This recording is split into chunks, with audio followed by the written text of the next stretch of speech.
김건희 씨 주가 조작과 공천 개입 등 혐의와 관련된 3차 공판이 열렸습니다. 오늘 공판에서는 특히 공천 개입 의혹의 핵심 인물이죠. 정치 브로커 명태균 씨가 증인으로 출석해서 김 씨와 법정에서 처음으로 대면을 했는데요. 자세한 내용 취재 기자 연결합니다. 방준혁 기자. 네, 저는 서울 고등검찰청에 나와 있습니다. 김건희 씨 자본시장법 위반 등 혐의 사건 3차 공판이 오늘 오전 10시 10분 서울중앙지법에서 열렸습니다. 김 씨는 지난 재판 때와 마찬가지로 마스크를 쓰고 머리를 묶은 채 법정에 나타났습니다. 오전 재판에선 통일교 청탁 의혹과 관련해 샤넬 매장 직원들에 대한 증인신문이 이뤄졌습니다. 재판부는 공천 개입 의혹의 핵심 인물인 명태균 씨에 대한 증인신문을 이어가고 있는데요. 명 씨가 김건희 씨와 법정에서 마주한 건 이번이 처음입니다. 앞서 명 씨는 대선 당시 윤 전 대통령 부부에게 여론조사 결과를 무상으로 제공하고 이 대가로 김영선 전 국민의힘 의원 공천을 받아냈다는 의혹이 제기됐습니다. 명 씨가 선거를 앞두고 김 씨와 통화한 육성 파일도 공개됐는데 김 씨가 김 전 의원 공천에 개입한 정황이 담겼습니다.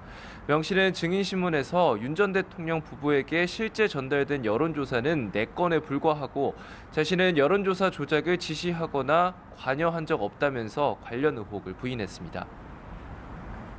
네, 해병특검 수사 상황도 알아보죠. 방 기자, 내일 임성근 전 해병대 1사단장과 이종섭 전 국방부 장관 등 핵심 피의자 7명이 동시에 구속심사를 받는데요.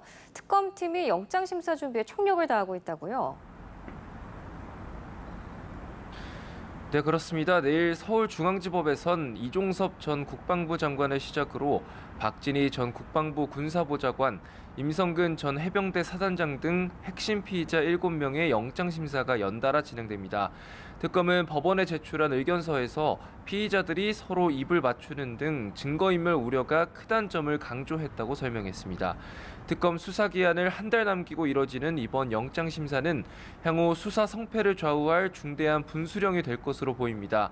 한편 특검은 수사 외압 의혹과 관련해서 경찰청 국가수사본부와 경북청, 전남청을 동시에 압수수색했습니다. 특검은 순직 해병 사건 당시 경찰이 국방부의 지시나 압력에 따라 사건을 축소, 은폐한 정황이 있다고 보고 관련 자료를 확보한 걸로 알려졌습니다. 자, 방 기자, 내란 특검이 추경호 전 국민의힘 원내대표에게 출석을 통보했다고 하죠?